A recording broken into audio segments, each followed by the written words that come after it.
GN News. Well, starting tomorrow, the 17th, there are new rules for real estate agents and anybody who's buying or selling a home.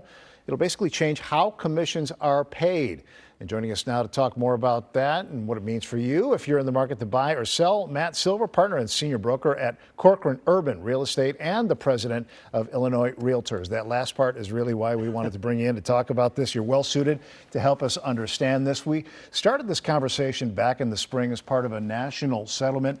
To start off, take us through that, what precipitated that, and where does that leave us? I think starting back in March, the settlement came out, and basically what it was in regards to was that they thought there was collusion between all the real estate brokers who were discussing or price fixing, shall we say, commissions. And commissions have always been negotiable. There has never been price fixing or collusion with any of us. And now we're at a juncture where we have options and things are negotiable, as they always have been, and we're here to protect the consumer and make sure that it's right. There's not really a standard, but it generally is around 6% is a good rule of thumb, right? And that is sort of split now between the buyer and the seller? In some marketplaces, that might be. That depends on every individual broker and all of their agents. But typically... It seems to be a bigger impact if you're buying as opposed to selling here. What do buyers need to know? Because starting tomorrow, they need to sign an agreement. What is that agreement all about? That agreement is going to give transparency and a conversation, more in-depth conversation than we are used to having, so that really buyers understand what the expectations are as they move forward in the home buying process. And I think nothing can be bad about having more in-depth conversation, clearing up whatever questions there may be, and just getting to the crux of the matter, which is options, just a better way to look at it and to understand what they're signing and why they're signing it. Matt, do I have that right, though? I mean, it's going to be a bigger impact if you're buying as opposed to selling. I would say there's two major changes, which we had just sort of talked about. One is that you're not allowed to advertise the compensation on the multiple listing service where they're offering homes for sale. So that's the conversation that sellers will have with their brokers.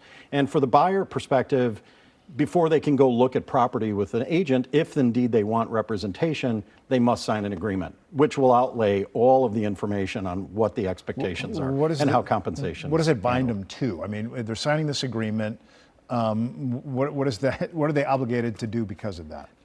To show loyalty and to work with the broker that they've decided on hiring. And hopefully people go through and interview a couple of people to make sure that they're comfortable in the process and the person that's going to really take care of them and advocate for them. So if you're buying a house and you're not finding anything with this realtor, before, you could go with a different realtor and say, can you take me to a different neighborhood? You know this area better than my other agent. Can Correct. That still happen? Yes, that will still happen. You can easily, most of our marketplace is very sophisticated. And so a lot of people work the city of Chicago, for example, or they'll work the North Shore. I happen to be very lucky.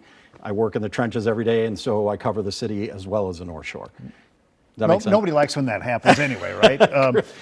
Is it it's different? Better now. Is it different depending on what state you're trying to sell or buy in? No, this is a national mandate. And then the argument was that, by making this sort of level and more understandable by all concerned parties, that it's going to make the buying process a little less expensive. That was part of the argument of the agreement. How do you fall on that?